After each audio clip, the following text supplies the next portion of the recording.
उत्तराखंड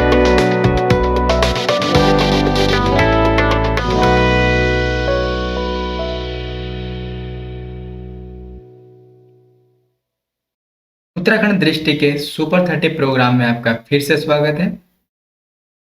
आज का हमारा चैप्टर है ऊष्मा या फिर हीट। इससे पहले हमने चैप्टर 1 कंप्लीट कर दिया है, जिसमें हमने सुपर 30 प्रश्नों को रखा था। यांत्रिकी से संबंधित हमारा चैप्टर था। आज का हमारा चैप्टर 2 है ऊष्मा। ऊष्मा चैप्टर से सुपर 30 जो प्रश्न बन सकते थे, हमने सभी प्रश्नों को लिया है, जो कि किसी न किसी परीक्षा में पूछे गए हैं और जो कि आने की संभावना भी है। आइए सेशन की शुरुआत करते हैं और देखते हैं आज के सुपर 30 प्रश्नों को।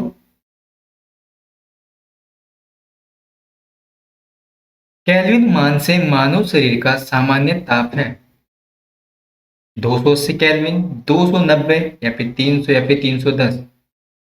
तो केल्विन मान से जो मानव शरीर का जो सामान्य ताप है वह कितना है? 310। तो ऑप्शन डी इसका सही हो जाएगा।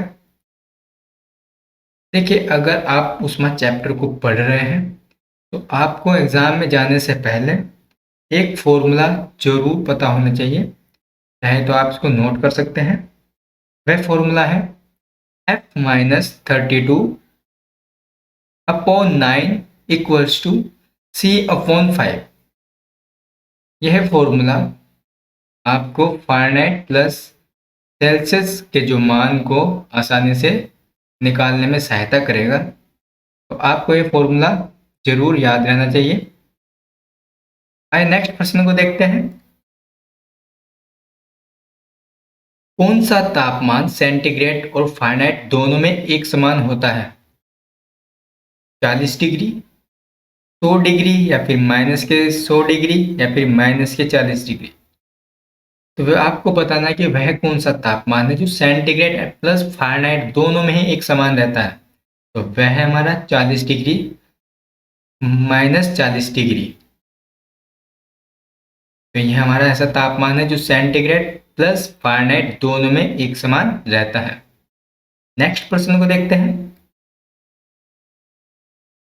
शीतकाल में कपड़े हमें गर्म रखते हैं, ऊष्मा प्रदान करते हैं, ऊष्मा का विकिरण नहीं करते हैं, वायु को शरीर के संपर्क से रोकते हैं या फिर शरीर की ऊष्मा को बाहर जाने से रोकते हैं। तो शीतकाल में जो कपड़े हमें गर्म रखते हैं, किस लिए रखते हैं? आखिरकार जो कपड़े होते हैं किस कारण हमें गर्म रखते हैं? कि ऊष्मा प्रदान करते हैं, जो क्यों? या फिर ऊष्मा का विकिरण नहीं करते हैं, या फिर वायु को शरीर के संपर्क से रोकते हैं, या फिर शरीर की ऊष्मा को बाहर जाने से रोकते हैं। देखिए, अगर शरीर की ऊष्मा को बाहर जाने से रोका जाए तो शरीर शीतकाल में जो कपड़े होंगे क्या गर्म हो जाएंगे? तो प्रश्न नंबर 3 का ऑप्शन डी सही हो जाएगा। शरीर की ऊष्मा को बाहर जाने से रोकते हैं। तो कपड़े क्या करते हैं कि शरीर की जो ऊष्मा होती है उसको बाहर जाने से रोकते हैं, जिस कारण शीतकाल में कपड़े हमें गर्म महसूस होते हैं।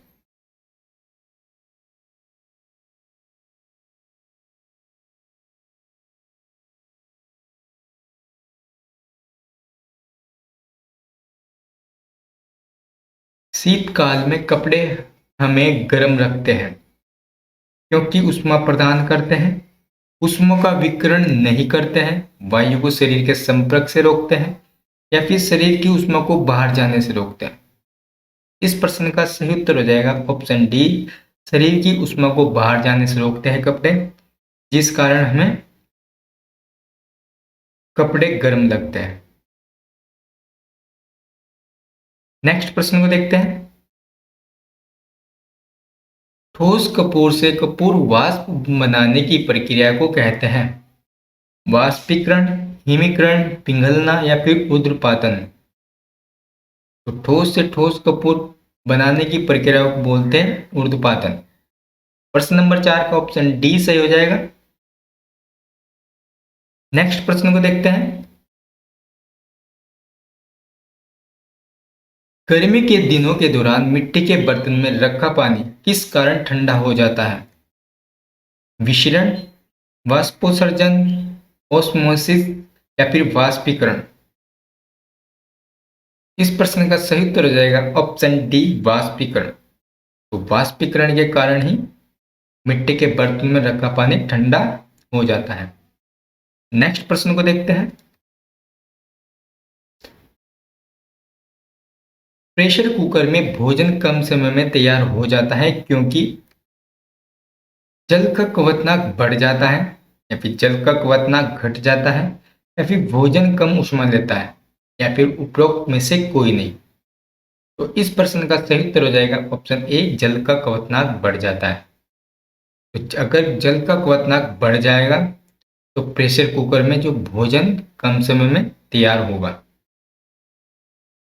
तो प्रेशर कुकर में भोजन कम समय में तैयार होता है, इसका यह कारण है क्योंकि जल का क्वथनांक बढ़ जाता है। नेक्स्ट प्रश्न को देखते हैं। रेफ्रिजरेटर में थर्मोस्टेट का कार्य है तापमान को कम करना, तापमान को ज्यादा रखना, या फिर एक समान ताप बनाए रखना, या फिर गलनांक को घटाना। तो रेफ्रिजरेटर होता है जो हमारा फ्रिज बोलते हैं। तो फ्रिज में जो थर्मोस्टेट का कार्य होता है कि तापमान को गर्म करना या फिर तापमान को ज्यादा करना, एक समान ताप बनाए रखना, या फिर गलनांक को घटाना। तो थर्मोस्टेट का जो कार्य होता है वह होता है कि एक समान ताप बनाए रखना। तो प्रश्न नंबर 7 का ऑप्शन सी सही हो जाएगा, एक समान ताप बनाए रखना। नेक्स्ट प्रश्न को देखते हैं। अशुद्धि के कारण द्रव का क्वथनांक बढ़ जाता है, घट जाता है, या फिर वही रहता है, या फिर कोई परिवर्तन नहीं होता। तो अशुद्धि के कारण द्रव का जो क्वथनांक होता है बढ़ जाता है। तो प्रश्न नंबर 8 का ऑप्शन ए सही हो जाएगा।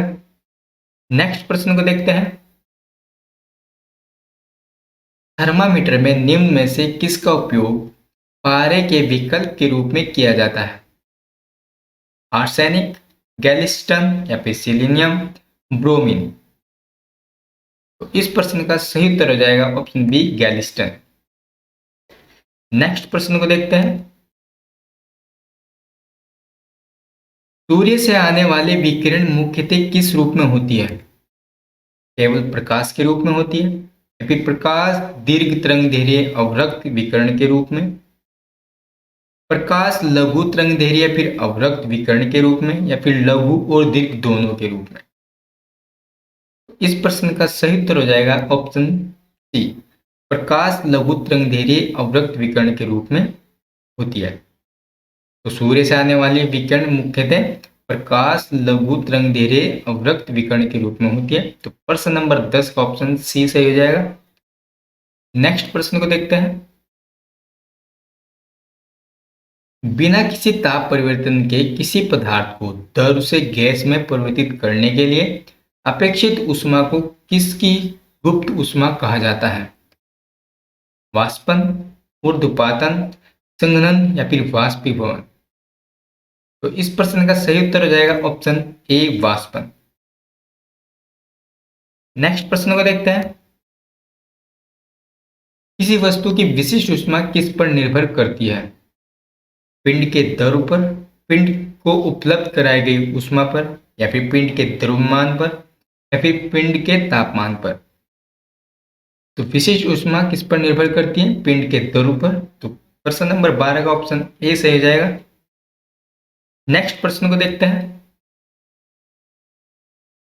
वस्तु को गर्म करने पर उसके अणुओं की चाल बढ़ जाती है, ऊर्जा कम हो जाएगी, या फिर भार बढ़ जाएगा, या फिर भार घट जाएगा? तो वस्तु को अगर गर्म किया जाएगा तो उनके चाल में क्या चाल बढ़ जाएगी, जिस कारण वस्तु गर्म हो जाती है। प्रश्न नंबर 13 का ऑप्शन ए सही हो जाएगा, चाल बढ़ जाएगी। नेक्स्ट प्रश्न को देखते हैं। ऊष्मा एक प्रकार की ऊर्जा है जिसे कार्य में बदला जा सकता है। इसका प्रत्यक्ष प्रमाण सबसे पहले किसने दिया? Davy, Rumford, Celsius, Fahrenheit? तो उसमें एक प्रकार की ऊर्जा है जिसे कार्य में बदला जा सकता है। तो इसका जो सबसे पहले प्रत्यक्ष प्रमाण जो दिया था वह दिया था रमफोर्ड द्वारा। नेक्स्ट प्रश्न को देखते हैं। किस वैज्ञानिक ने सर्वप्रथम बर्फ के दो टुकड़ों को आपस में घिसकर पिघला दिया था? रमफोर्ड, जूल, डेवी या फिर सेल्सियस? तो इस प्रश्न का सही उत्तर हो जाएगा ऑप्शन सी, डेवी। डेवी द्वारा ही एक्सपेरिमेंट किया गया था। नेक्स्ट प्रश्न को देखते हैं। एसआई सिस्टम में तापमान की इकाई है kelvin, degree Celsius, degree centigrade या फिर डिग्री फ़ारेनहाइट? एसआई सिस्टम में जो तापमान की इकाई है केल्विन, तो ऑप्शन ए सही हो जाएगा। नेक्स्ट प्रश्न को देखते हैं। निम्न में से कौन ऊष्मा का मात्रक नहीं है? कैलोरी, यह भी ऊष्मा का मात्रक होता है। किलो कैलोरी, यह भी ऊष्मा का मात्रक होता है। और जूल, जूल भी। तो ऑप्शन डी इसका सही हो जाएगा, डिग्री सेल्सियस, क्योंकि यह ऊष्मा का मात्रक नहीं होता। तो ऑप्शन डी इसका सही हो जाएगा। नेक्स्ट प्रश्न को देखते हैं। 1 किलो कैलोरी ऊष्मा का मान होता है 4.2 जूल या फिर 4 पॉइंट गुणा 10 की पावर 2 जूल या फिर 4.2 गुणा 10 की पावर 3 जूल या फिर 4.2 गुणा 10 की पावर 4 जूल।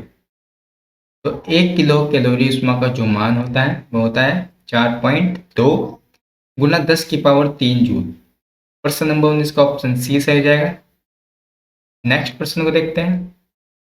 गैस तापमापी द्रव तापमापियों की तुलना में ज्यादा संवेदनशील होते हैं क्योंकि गैस की विशिष्ट ऊष्मा अधिक होती है, या फिर गैस का प्रसार गुणांक अधिक होता है, या फिर गैस हल्की होती है, फिर गैस की विशिष्ट ऊष्मा कम होती है। इस प्रश्न का सही उत्तर हो जाएगा कि गैस का प्रसार गुणांक अधिक होता है, इसी कारण गैस तापमापी और द्रव तापमापी की तुलना में ज्यादा संवेदनशील होते हैं। नेक्स्ट प्रश्न को देखते हैं। ताप युग्म तापमापी किस सिद्धांत पर आधारित है? सीबेक के प्रभाव पर, जूल के प्रभाव पर, पेल्टियर के प्रभाव पर, या फिर इनमें से कोई नहीं? तो इस प्रश्न का सही उत्तर हो जाएगा ऑप्शन ए, सीबेक के प्रभाव पर। तो ताप युग्म तापमापी किस सिद्धांत पर आधारित है? सीबेक के प्रभाव पर। नेक्स्ट प्रश्न को देखते हैं। किसी मनुष्य के शरीर का सामान्यतः तापक्रम होता है 98 degree Celsius, 98 degree Fahrenheit, 68 degree Fahrenheit या फिर 66 डिग्री फ़ारेनहाइट? मनुष्य के शरीर का जो सामान्य तापक्रम होता है 98 डिग्री फ़ारेनहाइट। प्रश्न नंबर 22 का ऑप्शन बी सही हो जाएगा। नेक्स्ट प्रश्न को देखते हैं। निम्न द्रव में कौन सा ऊष्मा का बहुत अच्छा चालक है? पारा, पानी या फिर ईथर या फिर बेंजीन? तो इस प्रश्न का सही उत्तर हो जाएगा ऑप्शन ए, पारा। तो द्रव में कौन सा ऊष्मा का बहुत अच्छा चालक होता है? पारा। नेक्स्ट प्रश्न को देखते हैं। थर्मस फ्लास्क में लंबे समय तक तरल गर्म या ठंडा रहता है क्योंकि ऊष्मा की कोई हानि अथवा प्राप्ति नहीं होती है। संचालन, संचालन के कारण, संवहन व विकिरण के कारण, या फिर उपरोक्त दोनों, या फिर इनमें से कोई नहीं? तो फ्लास्क होता है जो हमारा थर्मस होता है, उसमें जो लंबे समय तक पानी को गर्म या ठंडा रखने की जो प्रक्रिया होती है वे किस कारण होती है? संचालन व संवहन व विकिरण दोनों। तो इस प्रश्न का सही उत्तर हो जाएगा ऑप्शन सी, उपरोक्त दोनों, संचालन प्लस संवहन व विकिरण दोनों के द्वारा। नेक्स्ट प्रश्न को देखते हैं। बर्फ के दो टुकड़ों को आपस में दबाने पर टुकड़े आपस में चिपक जाते हैं क्योंकि दाब अधिक से गलनांक घट जाता है, या फिर दाब अधिक से गलनांक बढ़ जाता है, या फिर पहले घटता है फिर बढ़ता है? दाब व गलनांक में कोई संबंध नहीं है। ऐसा तो बिल्कुल नहीं हो सकता कि दाब व गलनांक में कोई संबंध नहीं हो। तो ऑप्शन डी तो बिल्कुल रॉन्ग हो जाएगा। तो इस प्रश्न का सही उत्तर हो जाएगा ऑप्शन ए, कि अगर दाब अधिक होगा तो गलनांक घट जाता है। तो दाब अधिक होने से गलनांक घट जाता है, जिसके कारण बर्फ के दोनों टुकड़े आपस में क्या हो जाते हैं, चिपक जाते हैं। नेक्स्ट प्रश्न को देखते हैं। पानी से भरे गिलास में बर्फ का एक टुकड़ा तैर रहा है। टुकड़े के पूरा पिघल जाने पर गिलास में पानी का तल बढ़ जाता है, घट जाता है, अपरिवर्तित रहता है, या फिर इनमें से कोई नहीं। तो इस प्रश्न का सही उत्तर हो जाएगा ऑप्शन सी, अपरिवर्तित रहता है। नेक्स्ट प्रश्न को देखते हैं। ताप गतिकी का प्रथम नियम सामान्यतः किससे संबंधित है? चार्ल्स नियम, ऊर्जा संरक्षण नियम, ऊष्मा विनिमय के नियम, या फिर न्यूटन के शीतलन नियम। ताप गतिकी का जो प्रथम नियम है वह सामान्यतः संबंधित है ऊर्जा संरक्षण के नियम से। तो प्रश्न नंबर 27 का ऑप्शन बी सही हो जाएगा। नेक्स्ट प्रश्न को देखते हैं। जब पानी में नमक मिलाया जाता है तो निम्न में से कौन सा परिवर्तन होता है? क्वथनांक बढ़ता है, जमाव बिंदु घटता है। क्वथनांक घटता है, जमाव बिंदु बढ़ता है, या फिर दोनों ही घटते हैं, या फिर दोनों ही बढ़ते हैं। तो इस प्रश्न का सही उत्तर हो जाएगा ऑप्शन ए, क्वथनांक बढ़ता है और जमाव बिंदु घटता है। तो प्रश्न नंबर 28 का ऑप्शन ए सही हो जाएगा। प्रश्न नंबर 29 को देखते हैं। एक श्वेत और चिकनी सतह कैसी होती है? ताप की खराब अवशोषक, खराब परावर्तक, ताप की एक अच्छी अवशोषक या फिर अच्छी परावर्तक होती है, या फिर ताप की खराब अवशोषक होती है या फिर अच्छी परावर्तक होती है, या फिर ऑप्शन डी, ताप की अच्छी अवशोषक या फिर खराब परावर्तक होती है। प्रश्न नंबर 29 का ऑप्शन सी सही हो जाएगा, ताप की खराब अवशोषक और अच्छी परावर्तक। प्रश्न नंबर 29 का ऑप्शन सी सही हो जाएगा। आज के सेशन का हमारा अंतिम प्रश्न देखते हैं। केल्विन पैमाने पर लिए गए ताप को सेल्सियस पैमाने पर बदलने के लिए दिए गए ताप में 273 को जोड़ना होगा, या फिर 273 से विभाजित करना होगा, या फिर 273 से गुणा करना होगा, या फिर 273 घटाना होगा। तो इस प्रश्न का सही उत्तर हो जाएगा ऑप्शन डी, 273 को घटाना पड़ेगा। अगर केल्विन पैमाने पर दिए गए ताप को सेल्सियस पैमाने में बदलने के लिए हमें उसमें से 273 को घटाना पड़ेगा। प्रश्न नंबर 30 का ऑप्शन डी सही हो जाएगा। उत्तराखंड दृष्टि का आपको यह सेशन अगर अच्छा लगा है तो उत्तराखंड दृष्टि चैनल को आप लाइक एंड सब्सक्राइब जरूर कीजिए। आपसे फिर मुलाकात होगी एक अगले सेशन में, तब तक के लिए धन्यवाद।